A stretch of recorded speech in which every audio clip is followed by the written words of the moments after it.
everyone, this is Jannat Shurobi, Student Counselor of Pinnacle Consultancy Group. আজকে আমাদের সাথে আছে MD Harunur Rashid, Business Development Manager at De Montfort University. আজকে আমরা ভাইয়ের সাথে এই ইউনিভার্সিটি সম্পর্কে কিছু কথা বলবো, ইউনিভার্সিটির রিকোয়ারমেন্টস, ইউনিভার্সিটির ইনটেক্স বা ইউনিভার্সিটির টিউশন ফি বা কেমন স্কলারশিপ তারা প্রোভাইড করতেছে বা ওই সিটিতে জব অপরচুনিটি কেমন, এইসব ব্যাপারে আমরা ভাইয়ের সাথে কথা বলবো। হ্যালো ভাইয়া। হ্যালো, ভালো আছেন? জি আলহামদুলিল্লাহ, আপনি ভালো আছেন? আলহামদুলিল্লাহ। তো ভাই আপনি যদি একটু শুরু করতেন, মানে কীভাবে আসলে আপনি ইউনিভার্সিটি সম্পর্কে আমাদের স্টুডেন্টকে জানাতে চাচ্ছেন? ঠিক আছে, ধন্যবাদ প্রথমে জানাচ্ছি পিনাকেলে যারা টিম মেম্বার আছে তাদেরকে আমাকে ইনভাইটেশন দেওয়ার জন্য, বিশেষ করে রিপন ভাইকে আজকের এই অনুষ্ঠানটা আয়োজন করার জন্য। দেখেন, একটা বিষয় আমি বলি যে প্রথমে আমার পরিচয়টা দিই। আমি হচ্ছে হারুনুর রশিদ, আমি business development manager at Uni partner এবং বাংলাদেশে আমি ডি মন্টফোর্ট ইউনিভার্সিটি রিপ্রেজেন্ট করছি।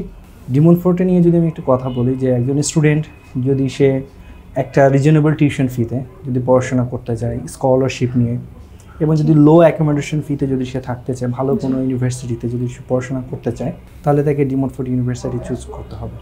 যেমন ইউনিভার্সিটি যদি আমি আপনাকে কিছু র্যাঙ্কিংয়ের কথা বলি, ইউনিভার্সিটি যে ক্রেডিবিলিটি এমপ্লয়াবিলিটি যেটা আছে, এমপ্লয়াবিলিটি কিন্তু ইউকের মধ্যে নাম্বার 1 টিম, এবং আমাদের কিন্তু অ্যাওয়ার্ড উইনিং ক্যারিয়ার টিমও আছে, হ্যাঁ, যারা স্টুডেন্টকে যে চাকরির বিষয়গুলো পাওয়ার ব্যাপারটাতে এনশিওর করছে। এছাড়া যদি আমি আমাদের ইউনিভার্সিটির কিউএস র্যাঙ্কিংয়ের কথা বলি, সেক্ষেত্রে 5 স্টার রেটেড। আপনি জানেন যে 5 স্টার রেটেড কিন্তু ইউনিভার্সিটি পৃথিবীতে এরকম 100টা আছে, ইউকের মধ্যে 15টা আছে, তার মধ্যে একটা কিন্তু আমাদের ডি মন্টফোর্ট ইউনিভার্সিটি, এবং এটা কিন্তু একটা এলিট ইউনিভার্সিটিও বটে।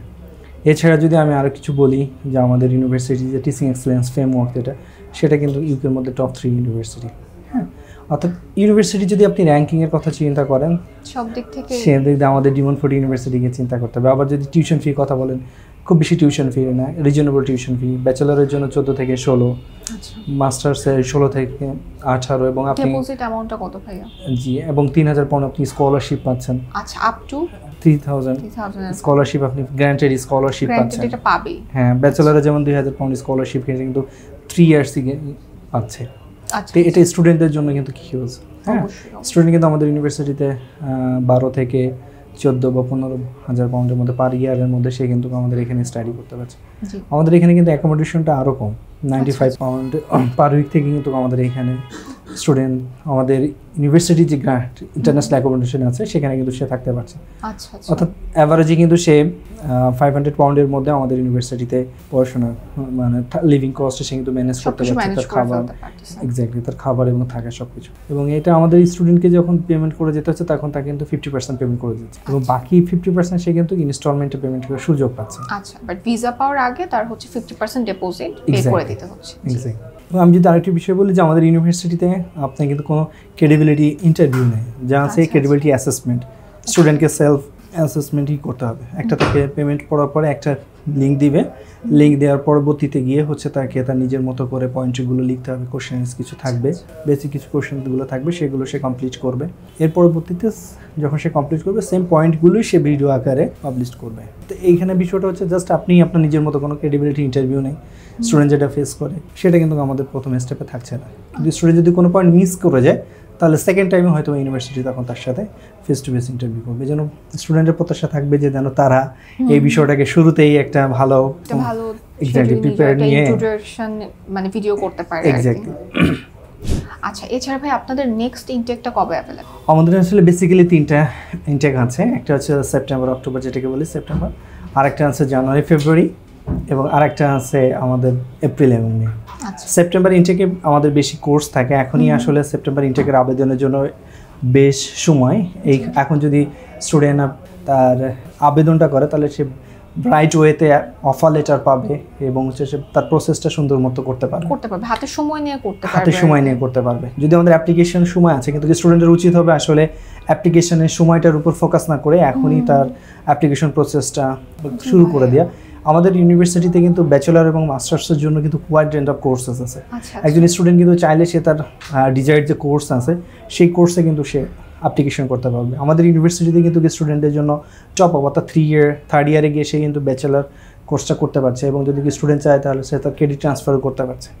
এটা কিন্তু স্টুডেন্টদের জন্য একটা হিউজ অপরচুনিটি। যে স্টুডেন্ট যদি 3rd ইয়ারে যায়, সে 3rd ইয়ার কমপ্লিট করার পরবর্তীতে গিয়ে সে কিন্তু 2 বছর ওয়ার্ক পারমিট ভিসা পাচ্ছে। পিএসডব্লিউ পাচ্ছে। PSW পাচ্ছে। ঠিক সেম প্রসেসে সে যখন 2 বছর কমপ্লিট করার পরে মাস্টার্সে কমপ্লিট করবে 1 বছর, সে কিন্তু তারপর আবার 2 বছরের জন্য পিএসডব্লিউ পাচ্ছে। তাহলে আপনি একটু দেখেন, স্টুডেন্ট যদি থার্ড ইয়ারে যাচ্ছে, থার্ড ইয়ারে সে কিন্তু ব্যাচেলারের ইউকের সার্টিফিকেটটা পাচ্ছে, গ্র্যাজুয়েশন সার্টিফিকেট পাচ্ছে। আবার পরবর্তীতে সে 2 বছর গ্র্যাজুয়েশন 2 বছর স্টাডি করবে, কিন্তু 4 বছর সে ওয়ার্ক পারমিটের সুযোগ পাচ্ছে। ইনফ্যাক্ট ক্রেডিট ট্রান্সফারের জন্য কি আলাদা কোনো আপনাদের রিকোয়ারমেন্ট আছে? মানে ক্রেডিট ট্রান্সফারের জন্য বেসিক্যালি কোনো স্টুডেন্টের যদি 6 সেমিস্টার শেষ করা হয়, সেক্ষেত্রে থার্ড ইয়ার যদি শেষ করা হয়, স্টুডেন্টের যে সিলেবাসটা সে কমপ্লিট করেছে এটা, এর পরবর্তীতে স্টুডেন্ট তার যে ট্রান্সক্রিপ্টটা আছে, ট্রান্সক্রিপ্টগুলো সহকারে সব কিছু সহকারে আবেদন করা দরকার। করলে আমাদের যে ফ্যাকাল্টি আছে, ফ্যাকাল্টিটা তারা রিভিউ করে তার পরবর্তীতে তারা আসলে বলবে যে আসলে সে কোন ডিসিশনটা জানা যাবে। বুঝতে পেরেছি, কারণ কোর্সেস ম্যাচ করার অনেক ব্যাপার আছে, যেহেতু ইউনিভার্সিটি আসলে কোর্সেস ভ্যারি করে।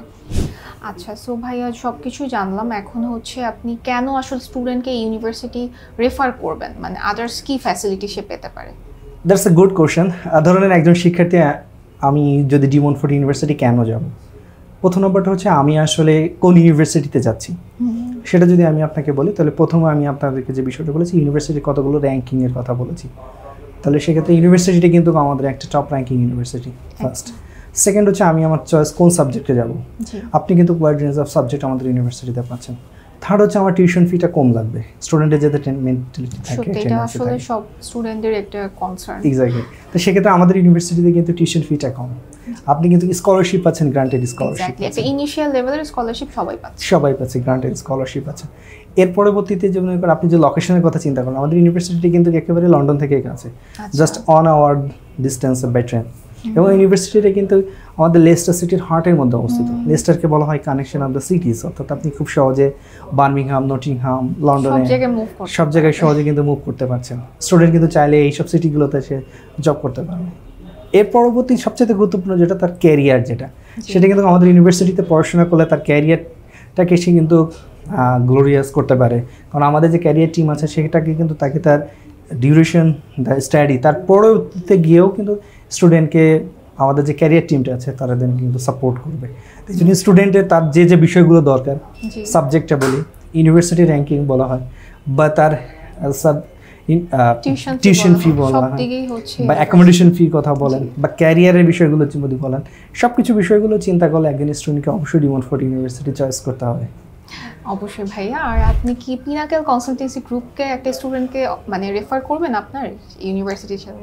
অবশ্যই করব। আমি এখানে তো আজকে সারাদিন পিনাকেলের সাথে ছিলাম, তাদের টিমদের সাথে আমাদের কথা হয়েছে, বা এখানে যারা স্টুডেন্ট ছিল তাদের সাথে আমার কথা হয়েছে। আমার কাছে মনে হয়েছে পিনাকেলের একটা দক্ষ টিম আছে যারা স্টুডেন্টকে ইউকেতে পড়াশোনার ব্যাপারটাতে সহযোগিতা করতে পারবে। আশা করি যে স্টুডেন্ট যাদের ইউকেতে পড়াশোনার ইচ্ছা আছে এবং সেই বিষয়ে তাদের জানার আগ্রহ আছে যে আমি আসলে কোন সাবজেক্টে যাব, কোন ইউনিভার্সিটিতে যাব, কেন যাব, জব অপরচুনিটি কী, সেই সকল বিষয়গুলো আমাদের পিনাকেলের যে আপনাদের যে টিমটা আছে, আশা করি তারা স্টুডেন্টকে ভালো একটা গাইড দিতে পারবে। এই জন্য আমি স্টুডেন্টকে অবশ্যই সাজেস্ট করি যে তারা এখানে যে টিম মেম্বার আছে তাদের সাথে যেন তারা কনসার্ন করে ইউকেতে পড়াশোনার ব্যাপারটাতে। থ্যাংক ইউ ভাইয়া, thank you for your time. আর আপনি কষ্ট করে এসেছেন আমাদের অফিসের জন্য অনেক ধন্যবাদ। Thank you everyone for watching this video. আপনার যদি আরও ডিটেলসে কোনো ইনফরমেশন জানার দরকার থাকে তাহলে অবশ্যই পিনাকেল কনসালটেন্সি গ্রুপের অফিসিয়াল ফেসবুক পেজ, ইউটিউব বা আমাদের ডিসক্রিপশনসে দেওয়া যে নাম্বারগুলো আছে এখানে যোগাযোগ করতে পারেন। ধন্যবাদ আপনাকে, ধন্যবাদ পিনাকেল টিমকে আমাদেরকে ইনভাইট করার জন্য।